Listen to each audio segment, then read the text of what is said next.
네, 창세기 5장 1절부터 5절까지 말씀입니다. 봉독합니다. 이것은 아담의 계보를 적은 책이니라. 하나님이 사람을 창조하실 때에 하나님의 모양대로 지으시되 남자와 여자를 창조하셨고 그들이 창조되던 날에 하나님이 그들에게 복을 주시고 그들의 이름을 사람이라 일컬으셨더라. 아담은 130세에 자기의 모양 곧 자기의 형상과 같은 아들을 낳아 이름을 셋이라 하였고 아담은 셋을 낳은 후 800년을 지내며 자녀들을 낳았으며 그는 930세를 살고 죽었더라. 아멘. 창세기 5장 전체는 어, 아담의 계보를 적은 책이다. 셋을 낳은 후에 누가 누구를 낳고 얼마를 살다가 죽었더라. 누가 누구를 낳고 얼마를 살다 죽었더라. 이렇게 나옵니다. 그런데 그냥 단순히 산 게 아니라 800년, 900년, 990세 이렇게 살다가 죽었더라. 계속 이 내용만 나오거든요.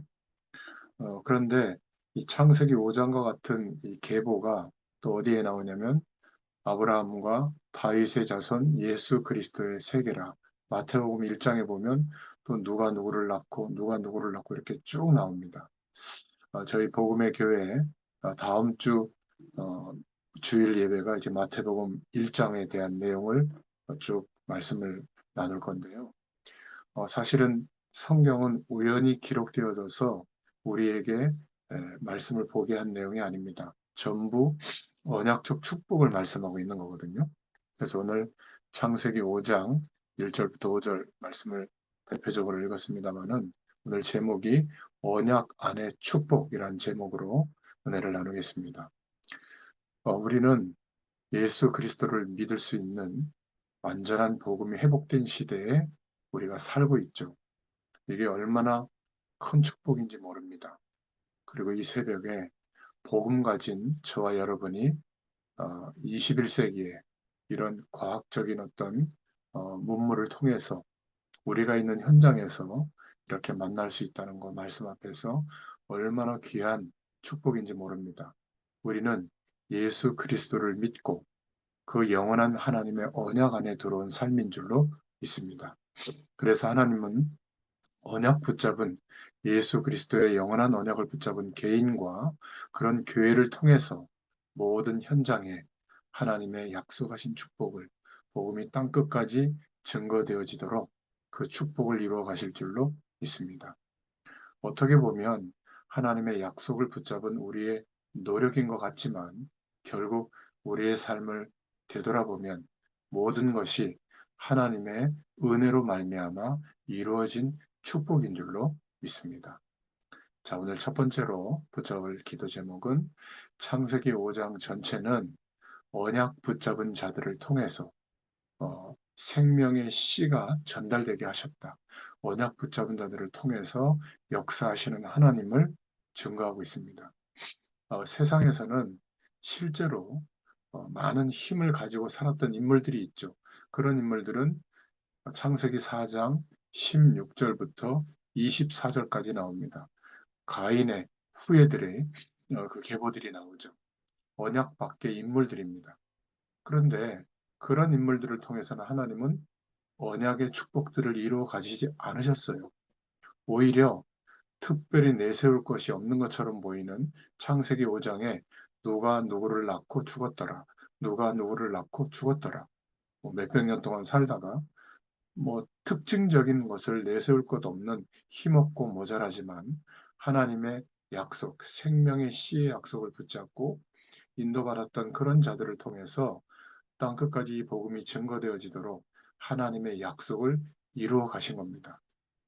여인의 후손이오면 뱀의 머리를 상하게 할 것이다. 메시아의 약속을 이루어 간 것이죠. 기억하시기 바랍니다.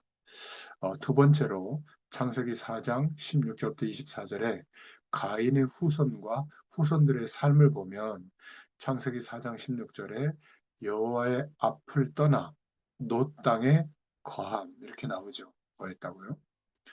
언약이 없기 때문에 생명의 씨의 언약과 상관없기 때문에 아무리 노력해도 삶 자체가 실패요, 죄악이었던 겁니다.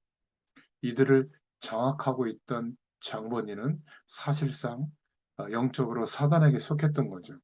그래서 이때 나오는 에덴은 기쁨과 우아함과 즐거움이라는 뜻이었는데 노 땅에 거했다. 그 노은 유리 방황, 요동의 땅이거든요. 에덴 동편에 있던 땅, 유리 방황하는 그런 뜻이에요. 창세기 4장 17절에 에녹이라는 이름이 나오는데 그 에녹은 헌신하다, 가르치다, 봉헌된 자라는 뜻인데 언약 밖에서의 아무리 열심히 노력하는 순종이라고 할지라도 그것은 종교 생활일 뿐이다. 이름이 나타내주고 있는 겁니다. 그런데 언약의 생명의 씨의 후손으로 기록되어진 창세기 5장 18절의 에녹은 언약 밖에서가 아니라 하나님의 언약 안에서의 순종을 말하죠. 이름의 뜻은 비슷합니다. 그런데 그것은 하나님의 약속을 믿는 신앙 생활로 인정하고 있는 내용인 겁니다. 또 창세기 4장에 나오는 인물들을 보면 라멕이라는 인물이 나옵니다. 4장 18절부터 19절에 강한 자, 힘센 자, 그런 것의 대표인데요. 어, 일부 다처제의 어떤 그 원형을 보여주는 인물이죠. 그리고 야, 아다가 나오는데 4장 19절에 장식한 자다. 여러 가지 에, 발전된 것들을 만들어내죠. 또 실라의 이름은 딸랑거리는 자다. 4장 19절에 여러 가지 액세서리 같은 거, 뭐 이런 거 장식하는 사람. 또 야발은 목축업의 조상이라고 봅니다. 유목민의 대표라고 보죠.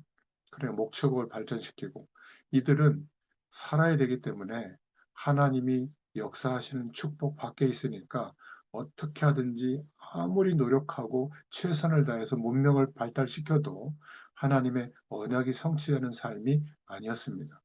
유발이라는 이름의 뜻은 자손의 이름이 나오는데 음악을 발전시킨 조상으로 일컫습니다. 문화를 발달시키죠. 온갖 노력을 다합니다. 4장 22절에 두발가인이라는 인물은 금속 기술의 선구자입니다. 전쟁을 일으키는 대표적인 인물이죠. 그리고 그 라멕은 살인을 저지르는 그런 살인의 노래를 부르는 장본인입니다.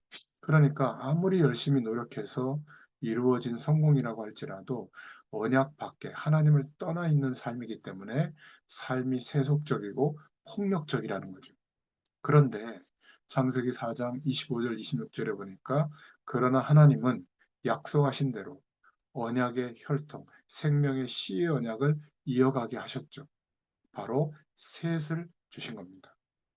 그래서 세 번째로 보면 창세기 5장에 인물들이 쭉 나옵니다. 창세기 4장 25절 26절에 보면 그때 사람들이 비로소 여호와의 인물을 불렀더라. 여호와의 이름을 불렀더라. 셋을 낳고 난 뒤에 하나님이 언약의 씨 아벨이 죽고 난 뒤에 셋을 낳고 난 뒤에 생명의 씨를 허락하고 난 뒤에 그 셋의 이름의 뜻은 지정하다, 안정되다 그런 뜻이거든요. 하나님이 생명의 씨의 언약을 이루시고 난 뒤에 셋을 주심으로 언약 성취를 안정시켰다, 자정시켰다 그런 의미예요. 그러니까 하나님의 약속의 축복은 어디에서부터 시작되냐면 하나님의 은혜로 시작되는 줄로 있습니다. 여기에 나오는 인물들의 이름을 보면 에노스라는 인물이 나오는데 5장 6절에 연약한 사람, 부패로 사라져갈 사람, 병든 사람.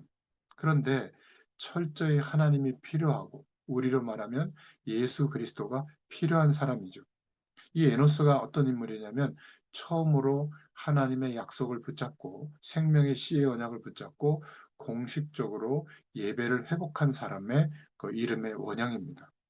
또 여기에도 에녹이 나오는데 짧은 생이었어요. 다른 사람은 막 800년, 900년을 사는데 창세기 5장 21절, 23절에 보면 365세를 살고 죽습니다. 이 족보 속에서는 짧게 사는 거거든요. 중요한 것은 길고 짧게 사는 게 문제가 아니라 하나님의 언약을 붙잡고 하나님의 계획을 이루는 삶이 중요한 것이죠. 이 본문들을 가지고 안식일 교회에서는 소식을 하고 육식을 먹지 않고 채소를 먹고 하면 지금도 막 이렇게 몇백 년을 살 수 있다 이렇게 말하는데요. 언약을 빼고 성경을 보면 그렇게 볼 수도 있습니다.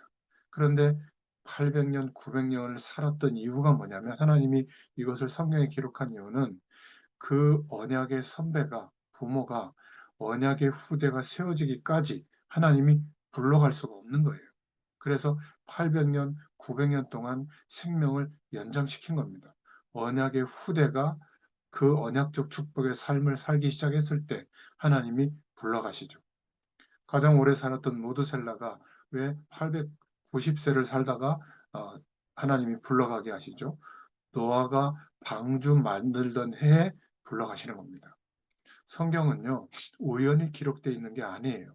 육신적인 눈으로 보면 하나님을 모르는 언약적 축복을 모르는 불신자의 눈으로 보면 전부 이상하게 보일 뿐이지만 언약의 관점으로 보면 복음의 관점으로 보면 전부 의미가 있는 것이죠. 그러니까 언약에 대한 믿음을 보였던 것, 그것을 기록하고 있는 겁니다. 969세에 무드셀라가 홍수 나던 해에 방주 안에 들어가던 해에 사명을 감당하고 하나님이 불러가시는 겁니다. 언약 안에 있다면 우리의 모든 삶이 하나님의 계획을 성취하는 삶인 줄로 믿습니다. 어떤 노력을 했다. 그것은 하나님이 볼 때 그렇게 중요하지 않습니다. 언약을 붙잡고 살다가 죽은 거예요. 그 언약의 후대를 세우고 죽은 겁니다. 하나님이 볼 때 중요한 기준인 것이죠. 그래서 오늘 결론입니다. 어, 생명의 씨의 언약은 계속된다. 언약 잡은 후대가 세워지기까지 하나님이 우리의 인생을 축복하시고 살려두실 겁니다. 하나님의 언약이 반드시 성취되어졌을 때 우리의 삶 속에 하나님이 남겨두신 자들을 세우는 그 사명을 감당할 때 하나님께서 제자들이 세워지게 하셨을 때 그때 우리를 부르실 줄로 믿습니다. 그래서 하나님이 축복하시는 대열 속에 우리를 불러주신 줄로 믿습니다.